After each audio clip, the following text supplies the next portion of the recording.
Let's talk about Spirit Island. This is a great game, probably one of the best co-op games I've ever played.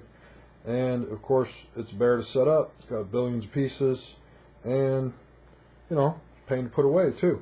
So again, created an organizer. It works in book or flat. However, as much as I do like storing stuff in book, for some reason these guys decided to put the bottoms of the boxes towards each other, so I will probably be storing these as flat.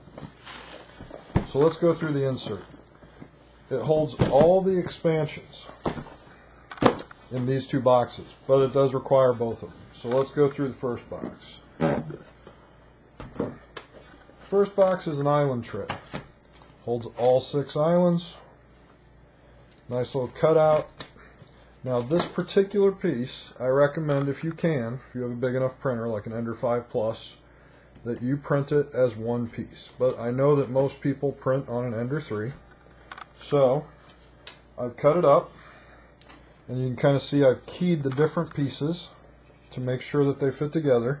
And this is actually a prototype for the split tray. The new split tray, the one that I'm publishing, has screws on all 4 of the joints, so that way you can actually screw this together for a little more strength. This is just glued together with a little CA.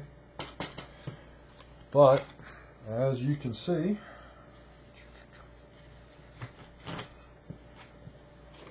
they fit. Fits in the box just fine. Has the holes to pull it out still too.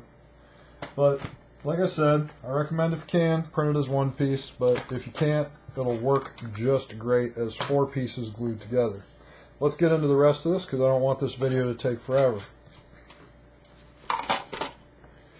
Alright, in the main game box, we have our player cups.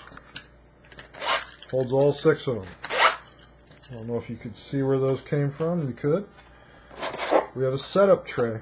Setup tray is going to hold your base spirit powers, your fear cards, your blight cards, all the cards that once the game is set up are no longer needed. I have this split in 2 as well, so you can print basically 2 halves or 1 full. Small card tray. Nothing big there. All the small cards go there. We have our spirit tray. Holds all the spirits. And then this is our setup drawer. So it has the fear tray because you count out the fear at the beginning. And then it has all your objectives that you may or may not need. And these little cabinets are why they can be stored either way. You're not going to have your tokens wandering all over the box. So let me put this away real quick, and I'll show you the next box, which has the rest of the components.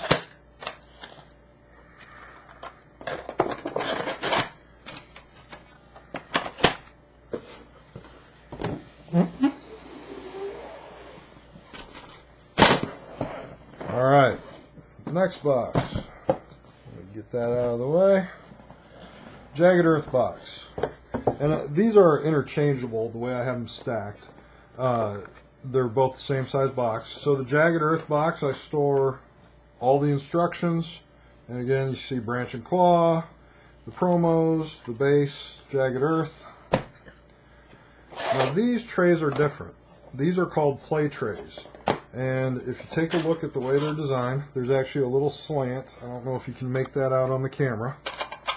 And they're designed to actually be used while you play to maintain order. Minor powers, major powers, events. Now let's get to our components. In this first drawer or cabinet we have cities and towns on the top. On the bottom, this is the Duders tray. We've got Dirtles, and then we've got Invaders.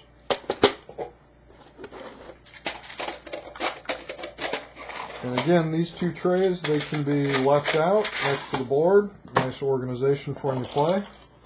These are going to be your money tray, your blight tray, your powers, and then these, what are these called? Wildlands? Oh, I'm sorry, or Badlands tray, or Badlands markers. And these two trays, again, just like the other ones, they can be left out next to the game board. Put those out of the way.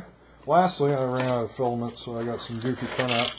These two trays are designed to hold all your branch and claw. And then the final piece in the box is the game board tray. And I'm actually going to take this out. I'm going to get rid of the box. So the game board tray, this is how we set up the game. So you've got this here. You've got your scenario, your adversary. Your events can sit right there like that.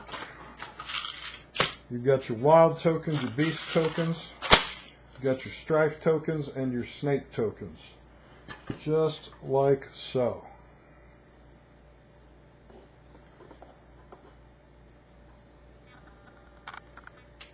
Alright. So that's just kind of how I wanted to show how it sets up. Now, your other boards are here. So here is your actual Spirit Island game board. Just sits in the tray. Underneath it we have our scenarios and our adversaries.